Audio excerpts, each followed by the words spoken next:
Greetings.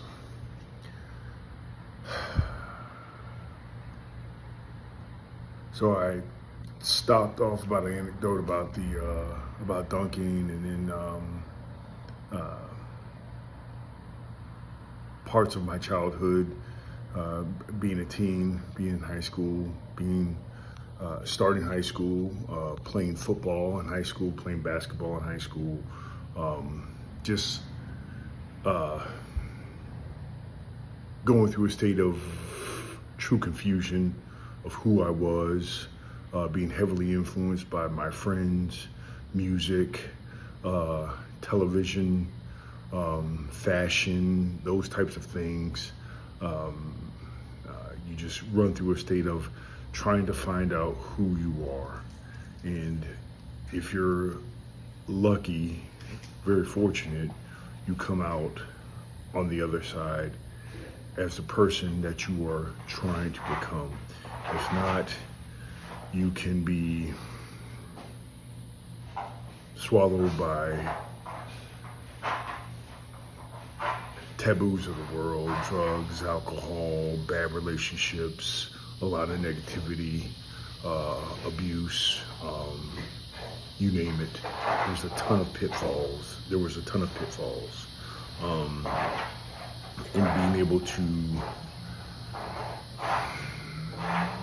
come through not unscathed, but whole through all these pitfalls was an accomplishment. I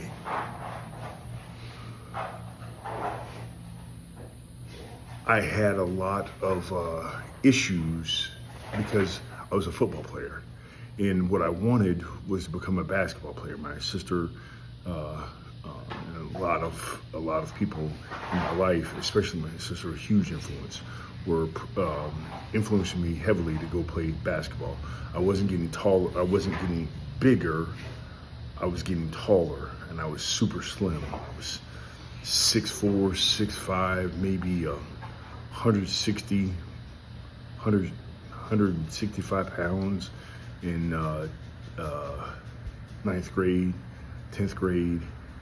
And I had to make a decision about playing football and continuing on, because now I'm going against guys who are literally 300 pounds, my height, but darn near double my weight. And I'm getting crushed because I played defensive line. And I hated it. I made it up almost to 180, and I thought I was a big man, and not really. 180 versus 300 pounds is laughable. You call it giving up too much ass. So I had to make a decision, and this was another hallmark point in my life. The football coach was also the athletic director of the whole program, because he was a state champion football coach, and you never went against it. You never went against him, and you never quit. And I had to walk into his office during spring ball while I was getting outfitted for equipment and tell him and the whole coaching staff that I wasn't playing. And the amount of being berated that I got was ridiculous. Being told I didn't know what I wanted, you're making a terrible decision, you'll never amount to anything, et cetera, et cetera. Having all of my friends on the football team call me a quitter, all of these things, and I had to stay the course. And one of my head basketball coach was was the receiver coach for the football team, and there was no support anywhere. I had to do this on my own. I stood in that office on my own. I had no support while I was there, and I had to stand up for myself, and it was very difficult, very traumatic, because the way the system worked then was a coach was a coach was a coach. He was a judge, jury, and executioner of everything. And the head football coach in Pensacola, Florida was just that. He had complete reign over everything. I'm glad times have changed and people have advocates and have taken some of the power away from the coach because kids got a raw deal. The hardest hit I ever received playing football was not from another player, even though I played against Emmitt Smith's little brother, who was significantly bigger than he was. It was from a coach because I failed the drill, and he hit me with a open hand or a closed fist on top of my helmet, and I've never been hit that hard in my life. It hurt so bad. Simple things I'll never forget. And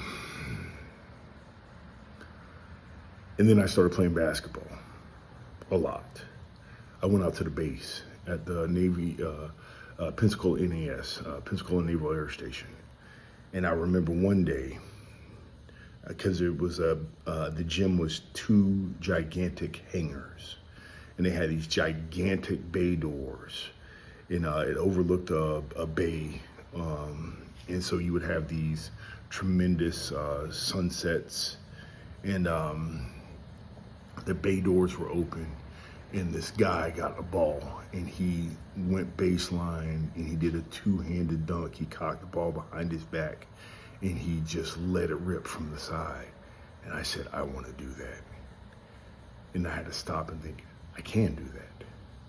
I just don't know how to do that. And from that moment on, I was like, okay, let's figure this out.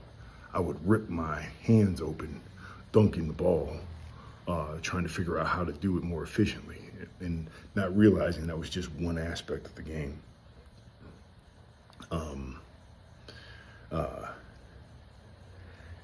And I would go out there and play against grown men and get my butt whipped day in, day out. I get a laughing stock of the whole gym because when they were picking teams, I looked the part. But then when the ball went up, I couldn't do anything but dunk if I was left alone. And it made me irate. But the frustration turned into drive. I needed to learn. And so that's what I did. I would go to JV practice, then I would go to varsity practice. Then I would watch basketball games, fell in love with Michael Jordan, Shawn Kemp, Magic Johnson, David Robinson, several people. And I'm like, I want that.